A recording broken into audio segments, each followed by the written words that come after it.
What is up mga ka-tech shop? So for today's video mga ka-tech shop, natay giayo nga Realme Tab 10.4 ang size. Ang issue ni mga ka-tech shop kay di siya mo charge.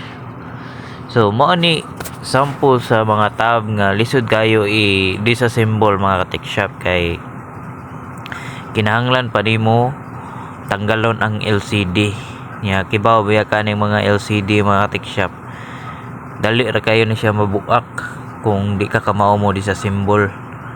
So mo nang usahay makasugat ko customer nga magpa-repair og tab or cellphone nga muagi pa og LCD before nimo ma-access ang motherboard or battery. Kasagaran na mga tech shop di kay ko mo repair lisuran ko mo repair na mga ka-tech shop kay nagyoy chance nga mabuak ang LCD nya mahal kayo ang LCD kon mga ka-tech shop. So possible nga mas dako ang gasto sa customer if pugson og repair. So mo na siya pinaka-example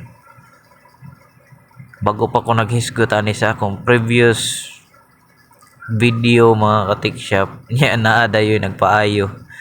Nice. Wa sad ko kabalibad ani nga tab mga ka-tech shop kay ang tag-iya ni kay usa sa kanang suki jud gayon ako ba, daghan kay siya gipaayo nga mga devices, mga cellphone, personal nila nga devices o sa ila mong mga kaila. So mao to nga wala na gyud ko kabalibad ani.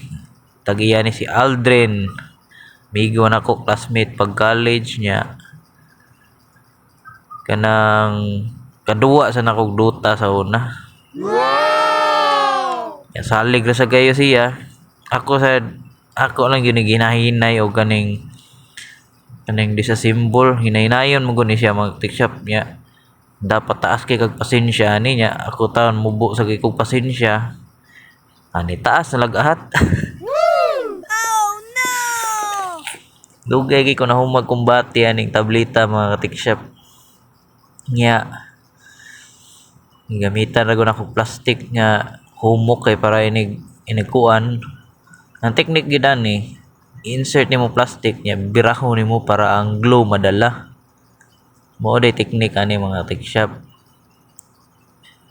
Taas kag pasensya kay kung magdadali ka ni sigurado guba yung LCD ani mabuak yun.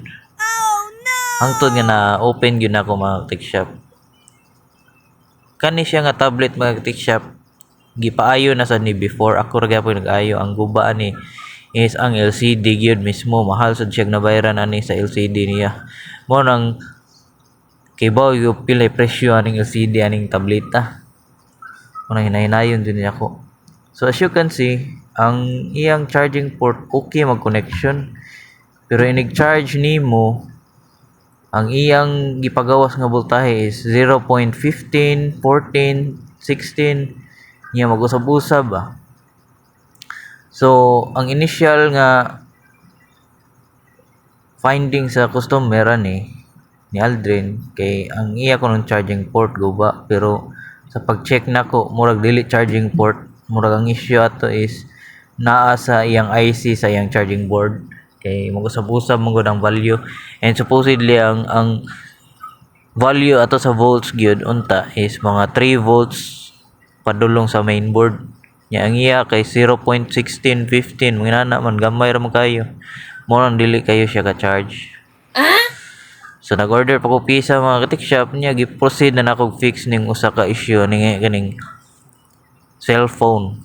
Medyo na busy gyud taron mga ka-tech shop, no? Super busy tarong adlaw pero power gyapon. Ato na nang gi-fix.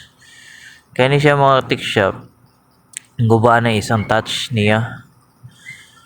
Magsige kidlap-kidlap ba niya, na-fix na rin ako pero nibalik ang issue. So mo to ni decide na lang ang customer nga ilisa na lang yung LCD.